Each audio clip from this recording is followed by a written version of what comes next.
नमस्कार। श्री श्री आनंद मूर्ति जी द्वारा रचित आनंद वचनामृतम खंड प्रथम में स्वाध्याय के रूप में आज का हमारा विषय है परम पुरुष का आविर्भाव। यदा यदा हि धर्मस्य ग्लानिर्भवति भारत अभ्युत्थानम धर्मस्य तदात्मानं सृजाम्यहम्। प्राय 3,500 वर्ष पहले श्री कृष्ण का आविर्भाव हुआ था।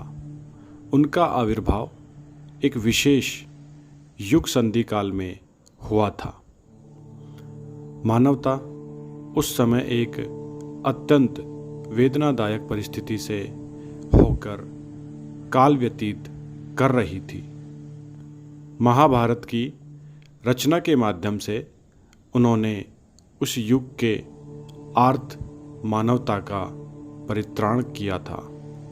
उन्होंने समग्र विश्व को आश्वास देकर कहा था कि जब भी धर्म की ग्लानि दिखाई देगी, अधर्म का अभ्युत्थान होगा, उसी समय वे धराधाम पर अवतीर्ण होकर उनके परित्राण की व्यवस्था करेंगे।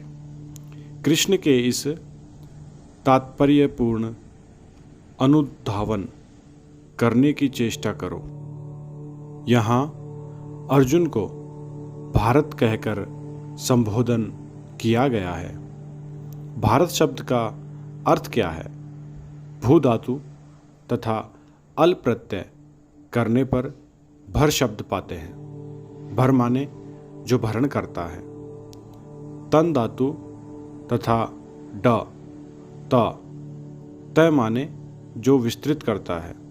इसलिए भरत माने जो जीव को खाद्य सामग्री जुटाकर भरण पोषण करते हैं, जो मनुष्य की दैहिक पुष्टि और मानसिक प्रगति करा सकते हैं। साधारणतः 39 वर्ष तक मनुष्य का शरीर वृद्धि प्राप्त करता है।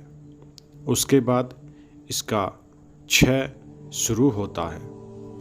आध्यात्मिक क्षेत्र में जीवन के अंतिम मुहूर्त पर्यंत मनुष्य की आध्यात्मिक प्रगति हो सकती है।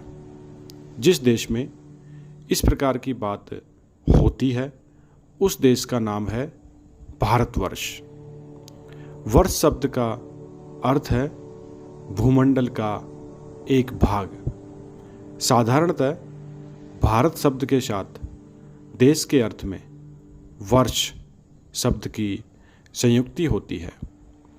भारत में आने के पहले तक आर्यों को भौतिक अस्तित्व की रक्षा के लिए स्थान से स्थानांतर चलना पड़ा था।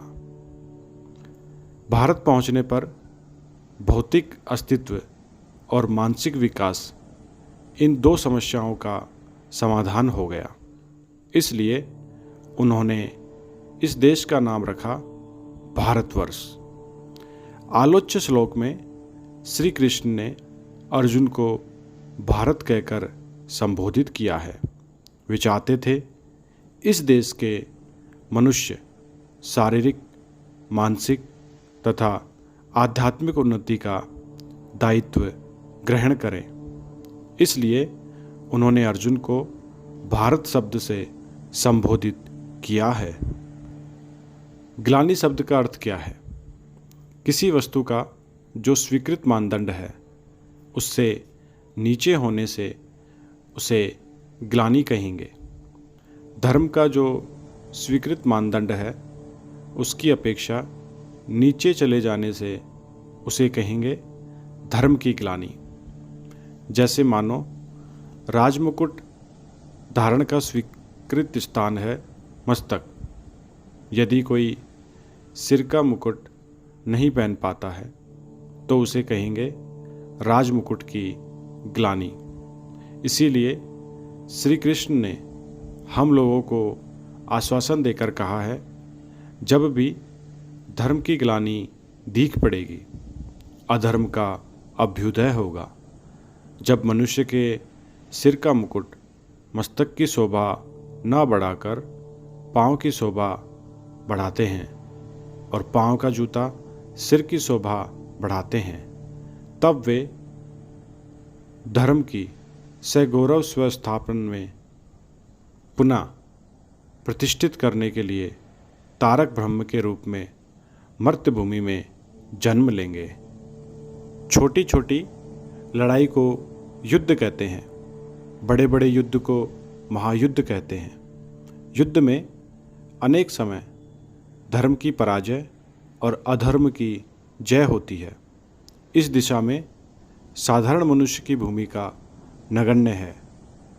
तब परम पुरुष स्वयं तारक ब्रह्म के रूप में मर्त्यलोक में आविर्भूत हो जाते हैं और आकर मानव समाज को धर्म पक्ष और अधर्म पक्ष दो शिविर में विभक्त कर देते हैं।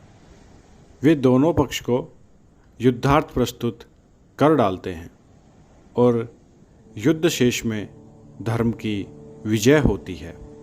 इसलिए मनुष्य भयभीत मत हो, अंधकार के बाद प्रकाश अवश्य ही आएगा। पटना 26 अगस्त 1978। धन्यवाद। बाबा नाम केवलम।